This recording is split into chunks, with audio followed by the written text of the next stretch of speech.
বাংলা। শেখ রেহেনা, শেখ মুজিবুরের মেয়ে শেখ রেহেনা যতটা পরিচিতি পেয়েছে, বিপরীতে অনেকটাই আড়ালে ছিলেন তিনি, যার কারণে বিভিন্ন দুর্নীতি করে প্রতিবার বেঁচে যান এই মুজিব কন্যা। অনুসন্ধানে বেরিয়ে আসছে শেখ রেহেনার একের পর এক থলের বিড়াল। সাবেক প্রধানমন্ত্রী শেখ হাসিনার নিরাপত্তা উপদেষ্টা এবং শেখ রেহেনার দেবর অবসরপ্রাপ্ত মেজর জেনারেল তারিক আহমেদ সিদ্দিকীর মাধ্যমে টাইগার আইটিকে নিয়ে গেছেন অনন্য উচ্চতায়। এক যুগেরও বেশি সময় ধরে বাংলাদেশ সড়ক পরিবহন কর্তৃপক্ষের RFID ভেহিক্যাল নম্বর প্লেট এবং digital smart card driving licence প্রকল্প বাস্তবায়ন করছে টাইগার আইটি নামের এই প্রতিষ্ঠানটি জালিয়াতি ও অনিয়মের দায়ে বিশ্বব্যাংকের কালো তালিকাভুক্ত।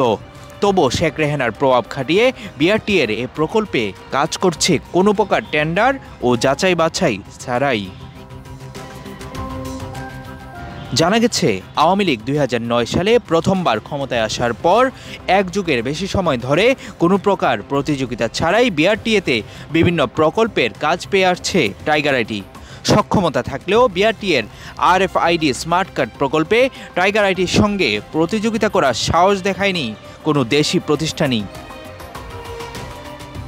সূত্র বলছে, নির্বাচন কমিশনের স্মার্ট কার্ড মুদ্রণ সংক্রান্ত বিশ্বব্যাংকের প্রকল্পেও দুর্নীতি প্রমাণিত হয়েছে টাইগার আইটির বিরুদ্ধে। দুর্নীতির অভিযোগে বিশ্বব্যাংক বাংলাদেশি প্রতিষ্ঠান টাইগার আইটিকে 2019 সালে 9.5 বছরের জন্য এবং প্রতিষ্ঠানটির চেয়ারম্যান জিয়াউর রহমানকে 6.5 বছরের জন্য কালো তালিকাভুক্ত করে। কালো তালিকাভুক্ত হলেও শেখ রেহেনা ও হাসিনার নিরাপত্তা উপদেষ্টা তারেক আহমেদ সিদ্দিকের ছায়ায় BRT প্রকল্পে একচ্ছত্র আধিপত্য বিস্তার করে টাইগার আইটি। ক্ষমতাচ্যুত প্রধানমন্ত্রীর অফিস PMOর দাপটে কোনো BRT অফিসার মুখ খোলেননি গত 13 বছর।